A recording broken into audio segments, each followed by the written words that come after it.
Hey everybody, today we're going to be making this terrarium. It is for a poison dart frog, this little guy right here.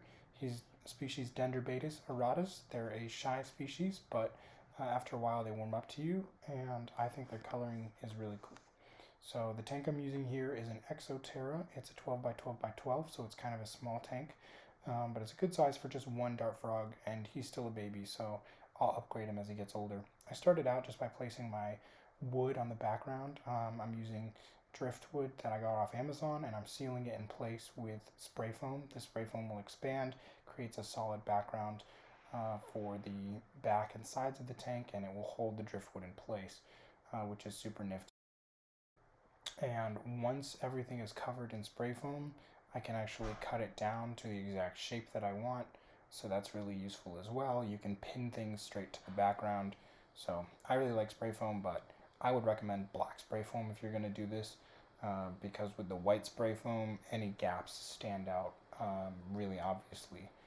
So here's me just cutting off pieces of the spray foam, and now I'm going to use silicone. I didn't have a gun for the silicone, which was super duper annoying, so I had to stab it open with a pair of scissors, but I'm just going to spread silicone over the entire background and then coat that silicone with coconut fiber. This gives not only the frog something good to grip onto, but it completes the aesthetic of a dirt background, essentially.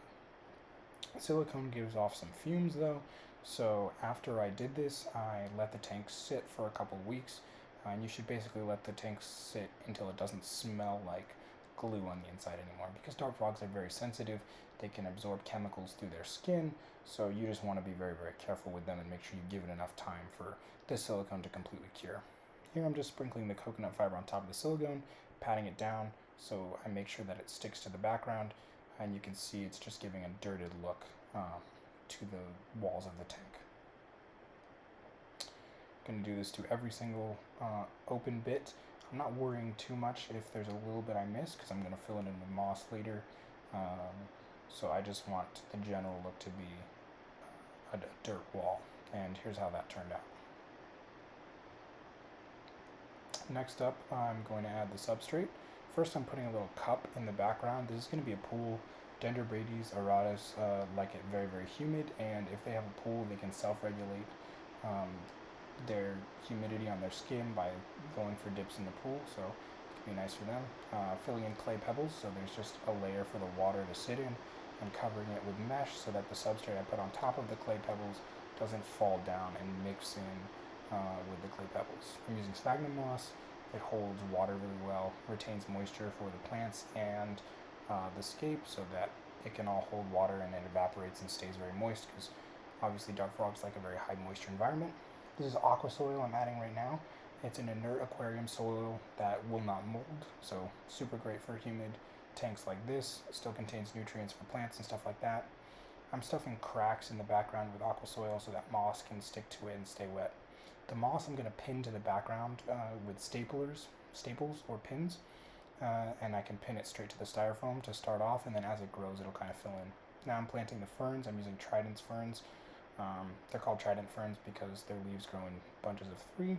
I think they're a good size for this scape. They ended up growing in a little larger than I expected, but I think it looks really good. I'm just putting some sand in the bottom of the pool, so it looks nice. I've got a rock there, so it's easy for him to climb in and out. I'm going to sprinkle some of those rocks throughout the rest of the scape. This is coconut fiber, same thing I put on the wall. I'm just laying it on top of the sphagnum moss as the main soil layer for this tank, and now I'm putting some moss on top.